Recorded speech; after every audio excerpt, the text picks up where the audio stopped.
Assalamualaikum warahmatullahi wabarakatuh. Saya Dio Rizky Alamsyah dari 11 IPA 1. Di sini saya akan menyampaikan sebuah orasi yang bertemakan budaya kebangsaan memperteguh jiwa Pancasila. Dimaksud untuk membangun kembali semangat kebangsaan serta memperteguh Pancasila sebagai ideologi dasar negara dan pedoman kehidupan berbangsa dan bernegara bagi seluruh rakyat Indonesia. Meskipun terjadi perubahan kandungan dan urutan 5 Pancasila yang berlangsung dalam beberapa tahap masa perumusan Pancasila pada tahun 1945, tanggal 1 Juni diperingati sebagai Hari Lahir Pancasila. Sungguh sangat luar biasa ide dari para pendiri bangsa yang telah merumuskan Pancasila dan pembukaan Undang-Undang Dasar 1945 secara cerdas, utuh, menyeluruh, terpadu, luas, mendalam, dan futuristik. Pancasila seharusnya menjadi landasan dasar setiap kebijakan dan peraturan pada semua jenjang. Tetapi kini, kondisi politik yang kurang harmonis telah mengabaikan rasa kebersamaan, semangat gotong royong, penghormatan pada keberagaman, karena para elit dan masyarakat kita terbelah dalam dua kubu yang sulit diakurkan. Sila pertama, mendorong nilai-nilai religius membentuk karakter budi pekerti luhur anak bangsa, bukan sebagai kedok untuk menganggap suci diri sendiri. Sila kedua, menjunjung tinggi nilai universal kemanusiaan secara adil dan beradab, bukan kesenjangan. Sila ketiga, menyatukan kebersamaan dalam keberagaman hayati, budaya, ras, suku, wilayah, dan alam terbesar, bukan merasa paling hebat. Sila keempat, mendorong demokrasi yang beradab dan bijaksana, bukan mau menang sendiri. Dan sila kelima, kesejahteraan sosial yang adil bagi seluruh rakyat Indonesia, bukan eksploitasi berlebihan. Pengejawahan Pancasila yang dilengkapi dengan nilai luhur Pancadharma Taman Siswa diharapkan mampu memperkuat fondasi dan bangunan kejayaan bangsa Indonesia. Dasar kodrat alam, bahwasanya hakikat manusia merupakan bagian tak terpisahkan dan harus harmoni dengan alam semesta, ciptaan ilahi lainnya. Dasar kemerdekaan adalah hak karunia ilahi untuk mengatur diri sendiri secara beradab dan bertanggung jawab.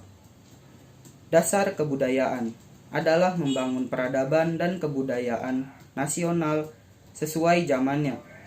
Dasar kebangsaan agar kita selalu mencintai dan memegang teguh ikatan kenegaraan dan kebangsaannya. Dasar kemanusiaan sebagai dharma bakti insan manusia karena keluhuran akal budinya yang menimbulkan rasa dan cinta kasih terhadap sesama manusia dan seluruh alam semesta. Saat ini, kita rasakan adanya pengingkaran terselubung dan kesenjangan nilai-nilai Pancasila demi nafsu politik kotor kekuasaan sesaat.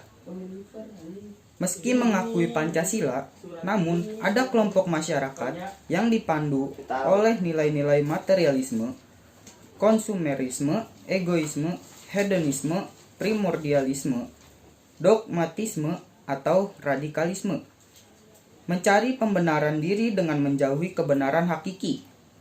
Nilai-nilai inilah yang akan merusak sistem kenegaraan kita yang dengan susah payah kita bangun bersama. Bung Karno berpesan, perjuanganku lebih mudah karena mengusir penjajah. Perjuanganmu akan lebih sulit karena melawan bangsamu sendiri. Perjuangan kita di zaman ini bisa lebih berat karena melawan saudara sendiri dibanding para pendiri bangsa zaman dulu yang bahkan sampai mengorbankan jiwa raga. Pada era disruptive innovation ini, generasi zaman now disuguhi perubahan yang melemahkan bahkan mematikan peradaban sebelumnya.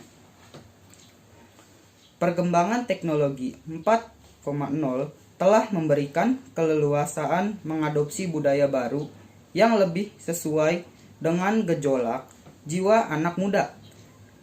Revitalisasi perjuangan generasi milenial yang menjadi tulang punggung untuk mewujudkan Indonesia emas harus tetap diupayakan berakar kuat pada jiwa Pancasila. Internalisasi penghayatan dan pengamalan Pancasila secara utuh, terpadu dan konsekuen namun dinamis sangat diperlukan dalam mewujudkan kesejahteraan yang adil, beradab dan bermartabat sesuai perkembangan zaman. Gejala perselingkuhan Pancasila melalui politik kekuasaan yang mengabaikan nilai-nilai luhur peradaban, etika, kodrat, nilai-nilai luhur peradaban, alam semesta, kebudayaan, kebangsaan, maupun kemanusiaan dengan berkedok nilai luhur sosial maupun agama telah mengakibatkan keruntuhan pondasi bangsa Indonesia. Di tengah suburnya tebaran virus dan infeksi bangsa itu, kita harus terpanggil untuk kembali meneguh jiwa korsa Pancasila.